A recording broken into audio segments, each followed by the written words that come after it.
What's up, guys? Jeff here with Grit City Fitness and Performance, and today, most common question that I receive while coaching clients and members is, should I be taking some sort of pre, post, or intra-workout supplementation? So first, let me start with pre-workout.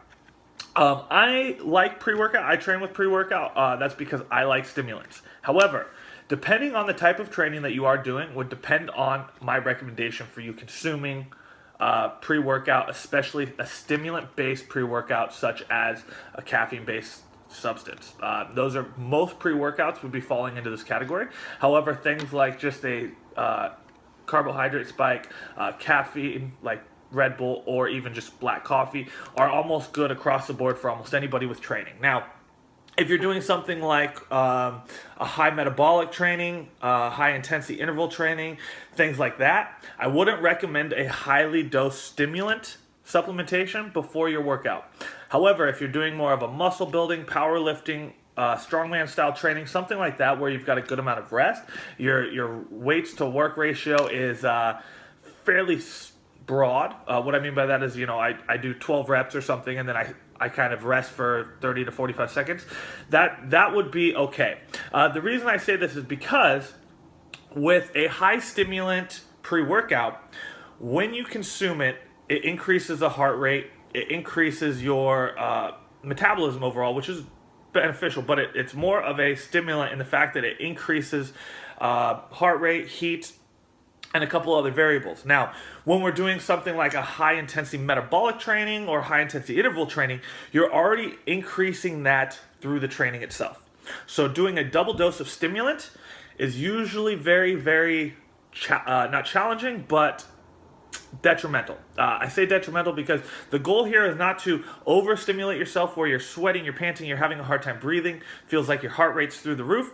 That should happen from training, but when you do stimulants plus training, that's kind of a negative. Now, if we're just doing something like strongman, powerlifting, bodybuilding, stuff like that, you can take that because the heart rate is not going to be elevated so high from the training itself that the stimulant as well is going to be pushing that barrier too much.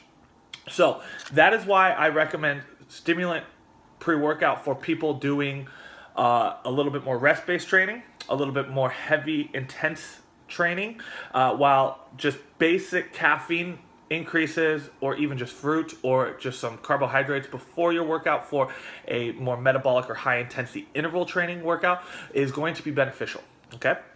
From there, going into intra-workout. So intra-workout means consuming supplementation during the workout itself. So if I take 45 minutes to work out, I might be consuming some sort of intra-workout. Now, again, there is a split in this, going back to the high-intensity interval training or metabolic training versus the muscle building, rest-based training, okay?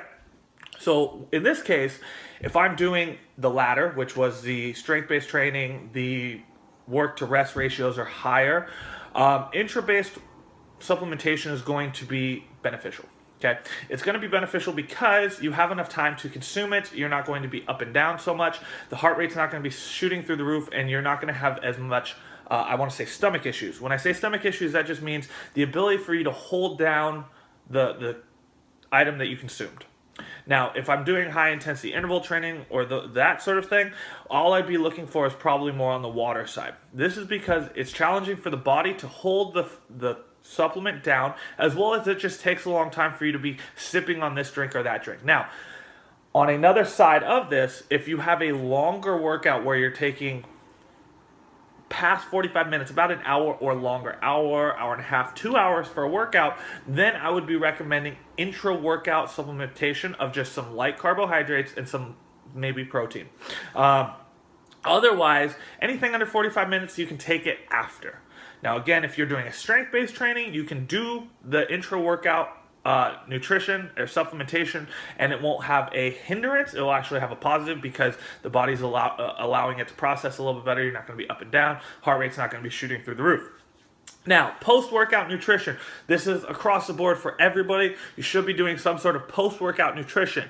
Most post-workout nutrition is going to be optimal based on you consuming some sort of protein, some sort of carbohydrates.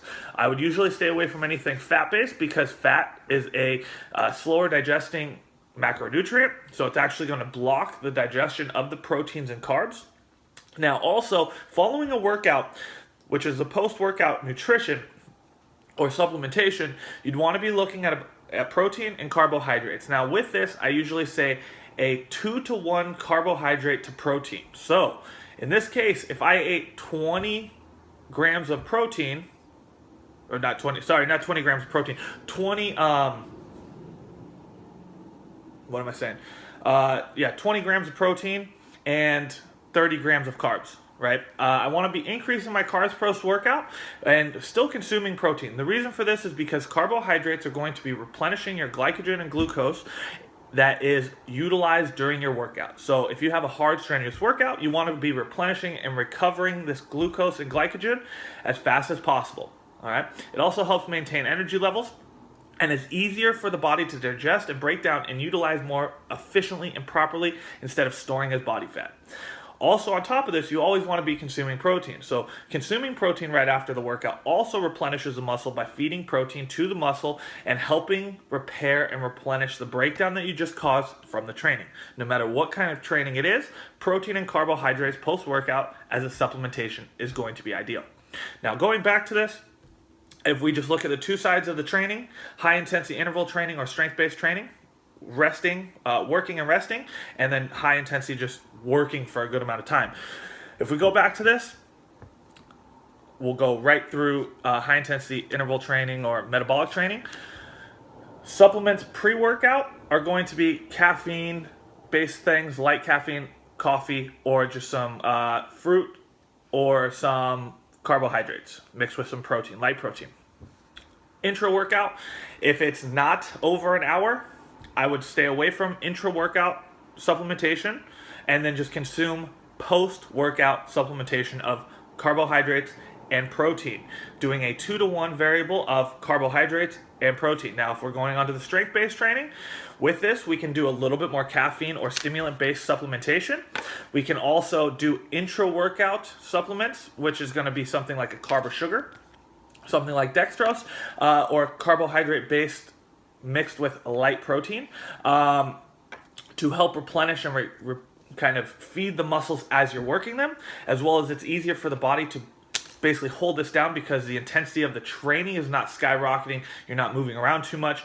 It's easier for the stomach to kind of hold that nutrient down.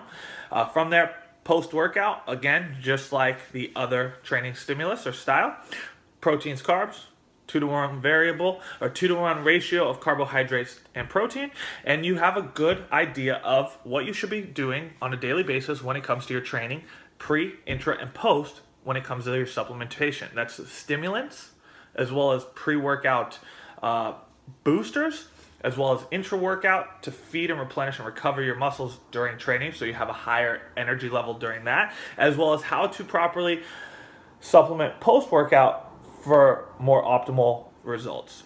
Hopefully this answers your guys' questions about what you should or what might be more ideal for you pre, intra, and post workout for your intended training style and your intended goals.